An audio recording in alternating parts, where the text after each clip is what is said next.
Thérèse, comment allez-vous aujourd'hui? C'est toujours pareil, il n'y a pas de changement.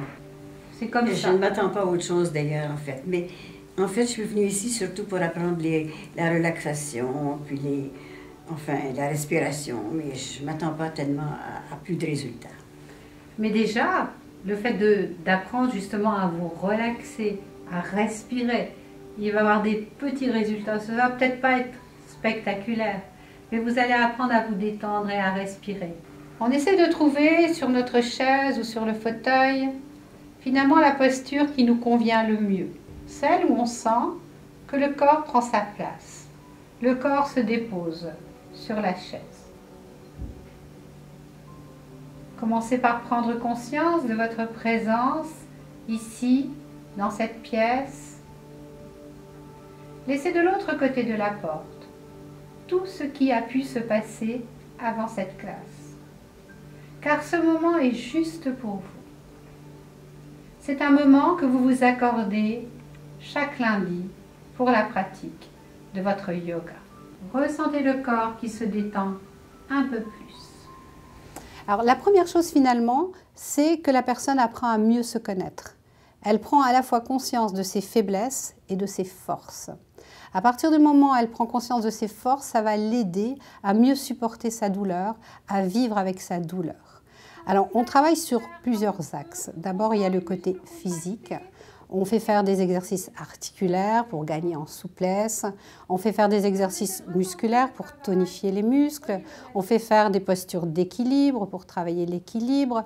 Tout ça, ça va lui donner confiance en elle. Parce que souvent, elle pense qu'elle ne peut pas faire. Et grâce au yoga, elle retrouve cette force qu'elle avait oubliée. Alors on essaye de rester détendu. On respire consciemment. Et on essaye de faire bouger tous les orteils. Jusqu'au petit orteil. Restez concentré sur l'articulation qui travaille. Alors, il y a le côté physique, mais on va aussi plus dans un côté subtil. C'est-à-dire qu'on les apprend à rentrer à l'intérieur d'eux-mêmes, à se détendre, à respirer de façon consciente. À partir du moment où il y a une détente, forcément on se rend compte que les douleurs diminuent. En fait, je pense que le yoga, c'est comme une boîte à outils que l'on va donner aux personnes âgées qui souffrent de douleurs chroniques. Et ils peuvent se servir de ces outils en fonction de leurs besoins. Ça peut être la douleur, l'insomnie, toutes sortes de choses. Quelquefois une digestion difficile. On leur dit, vous savez, en yoga, il y a cet outil-là. Essayez de l'utiliser, vous pouvez vous en servir. Donc on les aide un petit peu à découvrir tout ça. Et puis surtout de se faire confiance, de se dire que oui, je pensais que je ne pouvais pas le faire, mais je peux le faire. Il y a au fond de moi une force qui est là, présente, et cette force, elle n'est jamais atteinte par quoi que ce soit. J'ai la possibilité d'aller la rechercher. Les longs bras, les longues jambes. Erta, pliez vos genoux, poussez le coccyx vers l'arrière, poussez le coccyx vers l'arrière, respirez. Super. Baissez un peu la tête, Erta. Pour vous, c'est bien.